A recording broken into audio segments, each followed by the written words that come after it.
America has gone from being one of the most highly educated nations to 33rd. As your representative in Congress, I will pledge to make education a top priority. In closing, it is my sincere desire that we can guarantee that no child in our schools is denied access to the lifetime advantages that only education can provide. Thank you.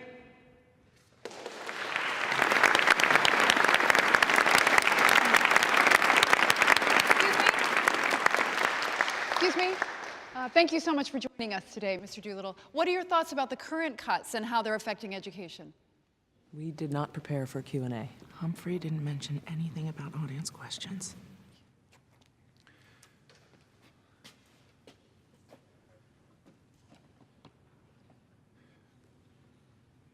The cuts deeply affect our schools. An example is my niece. Her favorite teacher was laid off because of seniority, and she was transferred to an already overcrowded classroom. We need to figure out another way to balance the budget because the ones who pay for these cuts are the children. Where did that come from? He's actually fielding the question. It's like the Three Stooges. Oh, dear. You know how it is when Moe pokes Curly in the eyes? That's how it is with our kids, except we're not giving them the tools to stop it, to go like this. So I ask you, do we really want Moe, the educational system, gouging our kids in the eyes? Thank you. We'd like to thank Mr. Doolittle for speaking to us today. Remember, we are just 5 weeks away from the special election. And now we'll adjourn for tea and cake. That sounds delicious. Thank you.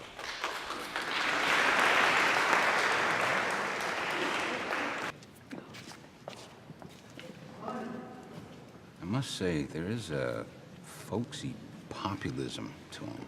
And according to our straw polls, he's leading Andrew Bridgeworth by 3-1 with women voters. We're working on broadening his frame of reference. You mean the Q&A? I love the Three Stooges. I think he's onto something there.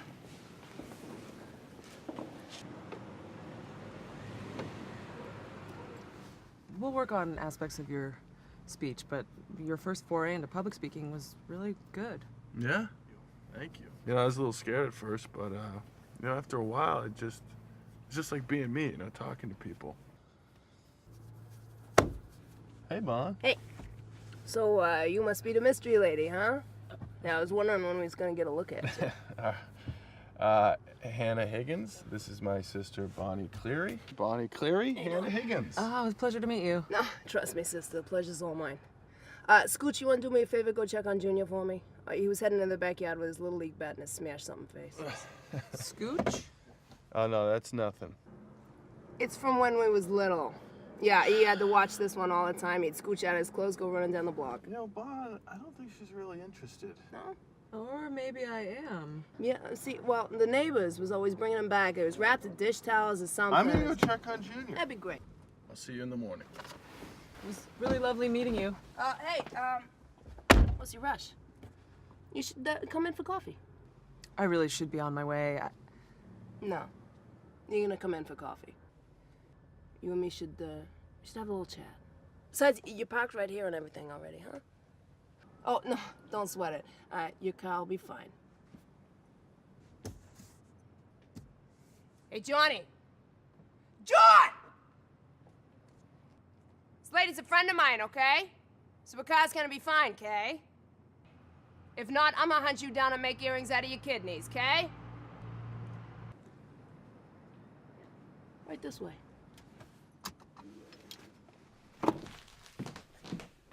Make yourself comfortable. Not there. That chair's wicked rickety.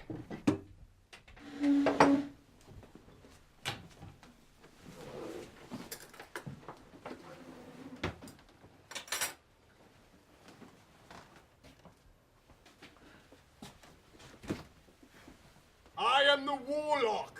Here is my weapon.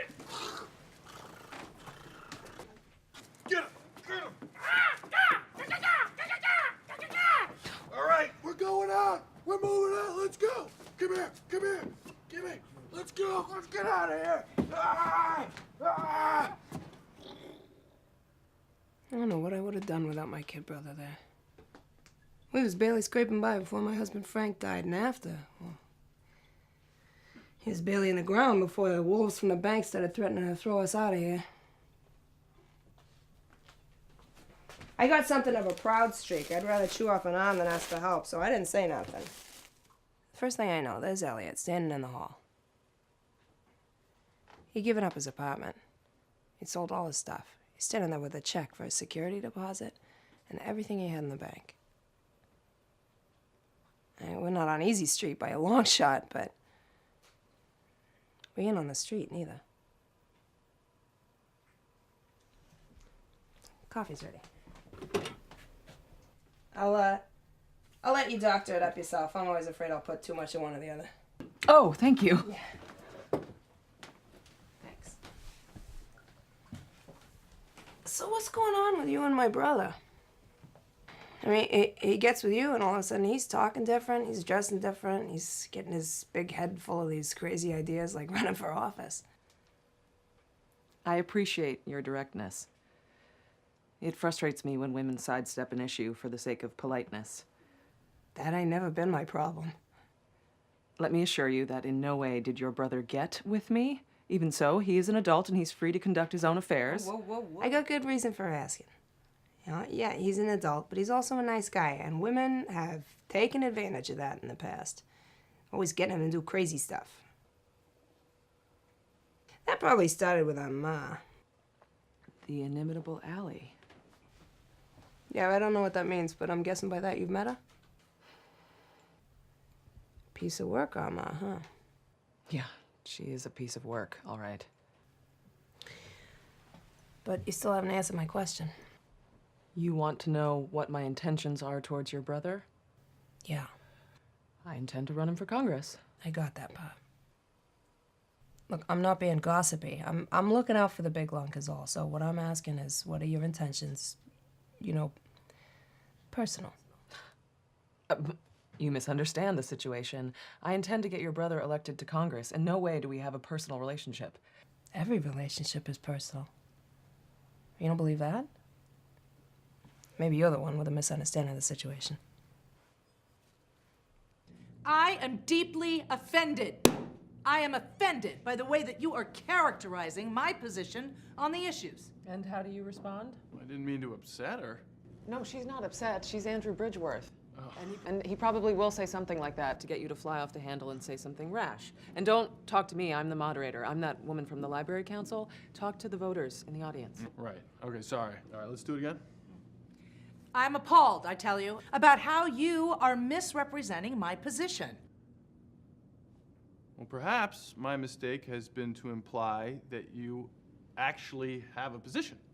Because frankly, despite offering vague political platitudes, I have yet to hear Mr. Bridgeworth take a solid stand on any of the matters that we all face. And I think the voters deserve better than that. I think you're ready. Yes, I am ready to represent the hardworking people of the state of Massachusetts. No, I was being Hannah that time. Oh, right, sorry. Well, thank you.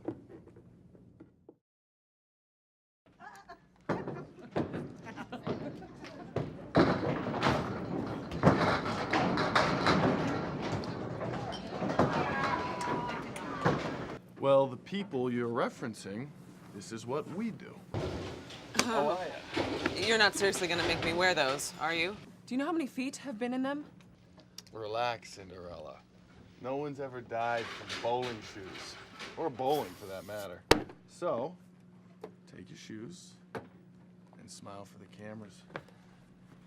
Thank you, everyone, for coming out tonight. I really look forward to hearing your thoughts about what I should do in Washington. But first, let's roll a few.